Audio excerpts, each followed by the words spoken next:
Unheard Music is a label that denies any boundaries. We want artists to come to us for releases, gladly bringing us their demos, promo tracks. And the main idea is not to use the artist's signature style when releasing their tracks.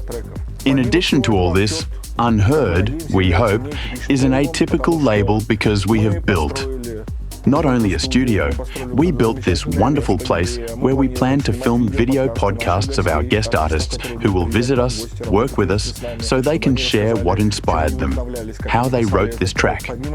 Besides that, we plan to launch our personal radio show on one of the most famous radio stations, monthly.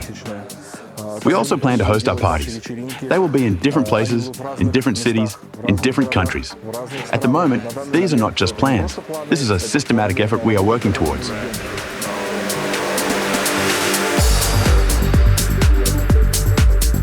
Unheard Music is a label we created with Pizzaaftersex. We are partners in this label. The point is that all artists, when they become popular, become hostages of their sound, and the audience expects a specific sound from them.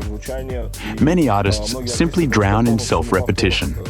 Unheard Music was created precisely so that an artist could freely express their thoughts and ideas without relying on what the audience expects from them. We are delighted to become part of this idea and will actively promote both the meanings and the music, the parties and the radio shows, everything that will be done within the Unheard project. It will undoubtedly be popular because freedom is something that is greatly lacking in the modern electronic scene right now. This is what we will try and very much want to give to artists, to return to them the feeling of complete creative freedom.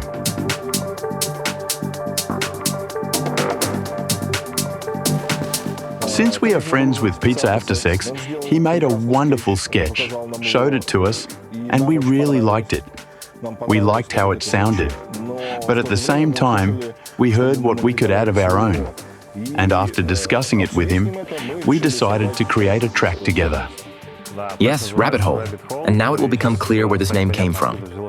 After Max sent me the reworked initial idea, I opened the tracks and tried to add a bit of my own touch, worked on the arrangement and sped up some percussion elements. And after I reworked the track a bit, I recorded my own vocals, the lyrics just came to my mind. I was listening to the track, mumbling something to myself and jotting down some text. And the mood of the track, the musical content of the track itself dictated the mood of the text. I came up with this text about falling into a rabbit hole. One could say that this is a kind of metaphor for the psychological, emotional state of this character I invented during the writing process. The text is about overcoming internal psychological problems. Apparently, this was reflected. Some real events from life, like periods, stages, and so on.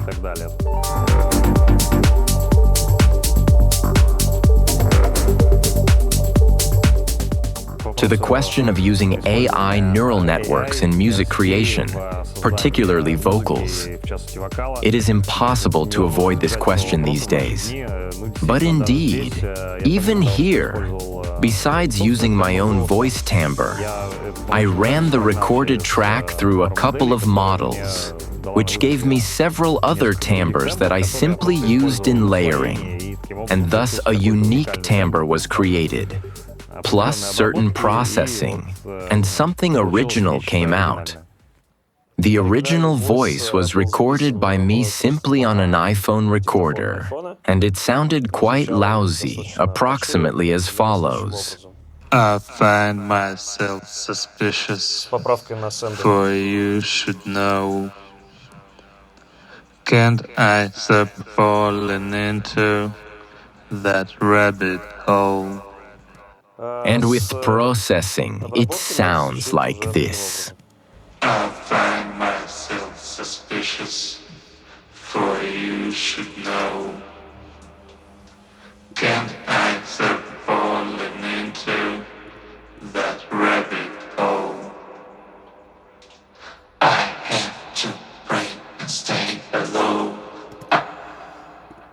The voice was also processed through one of the neural networks, and several additional timbres were obtained. Here, 2 different ones are used, which are, in turn, panned quite far left and right to make it sound more complete in stereo. And it sounded interesting in the mix. I find myself suspicious, for you should know. Well, and also purely recorded, well, generated in this case. Voices to some extent compensate, let's say, for the not-so-great quality of the original phrase recording. Altogether, it sounds as follows. I find myself suspicious, for you should know. Can I stop falling into that rabbit hole? And in the mix, it all sounds together like this. I find myself suspicious, for you should know. Can I stop falling into that rabbit hole?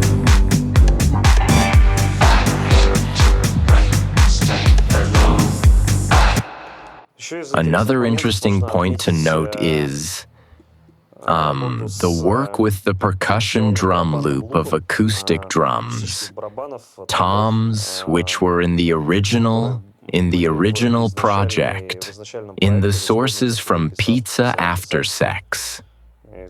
And this break sounded like this.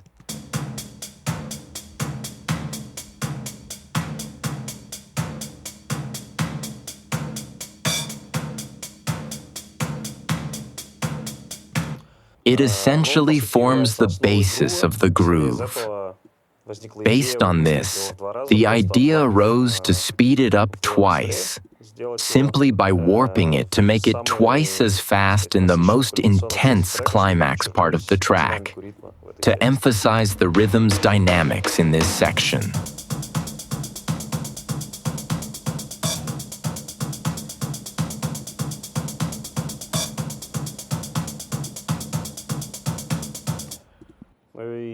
В контексте это звучит вот таким образом.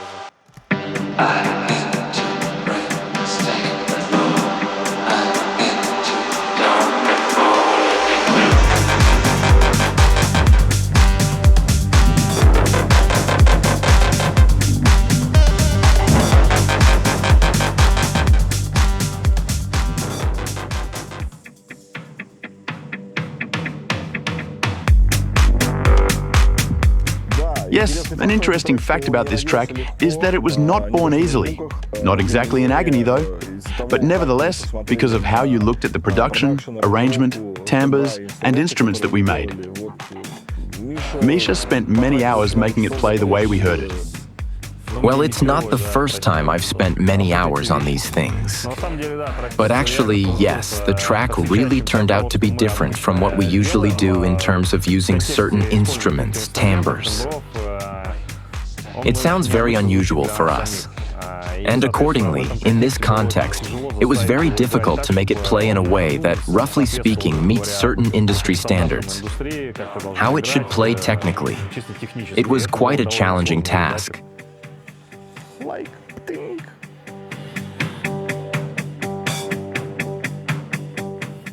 Yes, I spit over my left shoulder, then spin on the chair, basically, and go... Poop? Yes. To poop. Yes. Can I stop falling into that rabbit hole? Oh, this can definitely be said right away. Here's psychosis, here's depression. Everything's cool. Our responsibilities are distributed equally, right? Everything's perfect.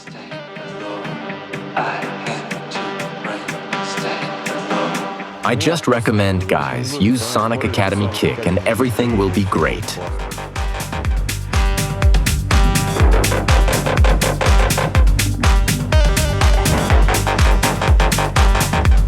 As they say, wet yourself, but don't give up. Yes, I've had situations where I almost literally felt like I was going to die. In Sochi, remember that situation? No, it was more like, I had this period when I just couldn't make it past the second hour. Want to know why? That's why I didn't drink on purpose. You were drinking Corona, not just a little. Then it was all over in the middle of the set. You said, damn, Max, I'm going to pee myself right now.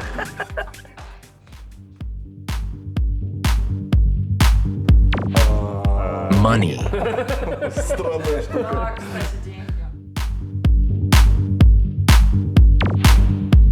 Danceable. Innovative. Yet Retrospective. Danceable, emotional, but retrospective. Well, the Far&High project started about 5 years ago, at the end of 2019. It happened by chance. We were asked to record music for a show at Mercedes-Benz Fashion Week for a specific designer and were given complete freedom and very little time. Yes, but I must say that we had already known each other for probably about 15 years. We met in the early 2000s. Well, okay. Yes, we wrote music separately for almost 20 years. All this time, all these years, that's how it goes.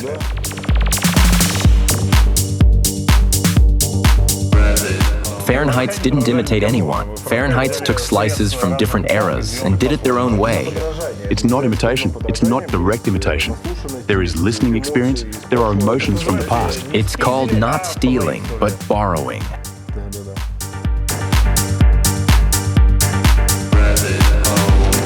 Well, because we take writing very seriously, first of all.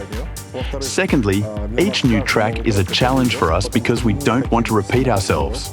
Our style is certainly present, but coming up with something new each time so that it doesn't sound exactly like what we've done before is a difficult task, which is why we can't produce a huge number of tracks. That's why we make 10 to 12 tracks a year, no more. Lately, we have been living in different countries, so we don't often manage to productively write a collaboration. Since the time of COVID, we started writing tracks remotely. This became a regular practice and, in general, changed the processes and approaches in real collaboration. When you're both in the same studio space, it's much more effective to find new things and reach compromises. And when it's remote, it always comes down to, well, Zoom, and so on. Us? Were we given advice? Yes, of course, we were given a ton. No, I'll tell you the coolest advice. Our project was originally called Fahrenheit as a word. Well, yes, and overall it was even distorted there. And the coolest advice was given to us by a very famous Israeli DJ. His name is Genya Torsol. How are you? He said that Far&High sounds exactly like Fahrenheit, just spelled correctly. Use it. People will remember it more easily. Yeah, he just simplified it, that's all. This is really the coolest advice from the marketing perspective.